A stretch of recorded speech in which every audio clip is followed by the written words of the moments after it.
Last time we looked at the first half of Psalm 3 and we saw the psalmist crying out to God because his enemies were oppressing him. This is King David, of course, and he has called out to God and God has answered. And Psalm 3 continues from verse 5. I lay down and slept, yet I woke up in safety, for the Lord was watching over me. I am not afraid of 10,000 enemies who surround me on every side. Arise, O Lord, rescue me, my God. Slap all my enemies in the face, shatter the teeth of the wicked. Victory comes from you, O Lord. May you bless your people. And once again we see how God is there for his people who call on him. And the psalmist David, he knows that we shouldn't take any of God's blessings for granted. So that's when he does such a simple thing as wake from a night's sleep.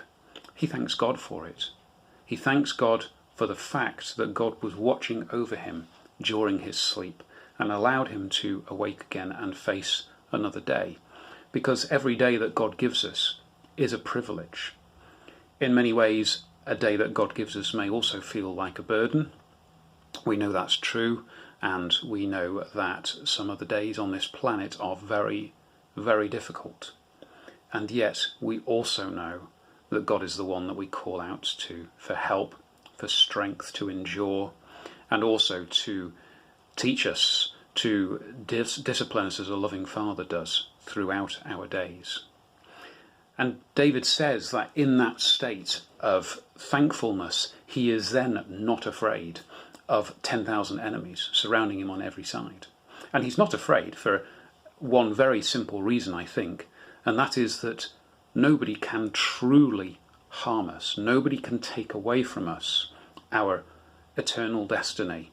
And although the pains and the trials that we go through in this life can at times seem horrific, when we get to heaven, when we get to be with the Lord, when we are in the next life, they will be a distant memory compared to the incredible future.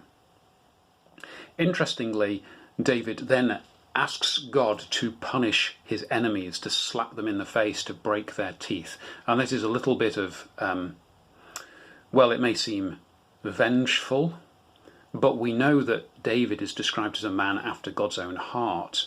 And this means that he hates injustice in the way that God does, and he knows that evil must ultimately be punished unless there has been an atoning sacrifice, which is what we find in Jesus. And then he ends by saying, victory comes from you, O Lord. And that is a recognition of God's sovereignty, that ultimately God's wills will be done, and that includes granting victory as he chooses. And then finally David has this petition and he says, may you bless your people. And again, that's a great way to end out a psalm, isn't it? We're saying, we recognise you in your glory, God. We know that you are sovereign over everything, and we ask that in your mercy you give a blessing to your people, to those that you have chosen. This is yet another encouraging psalm, which I hope blesses you as it has me.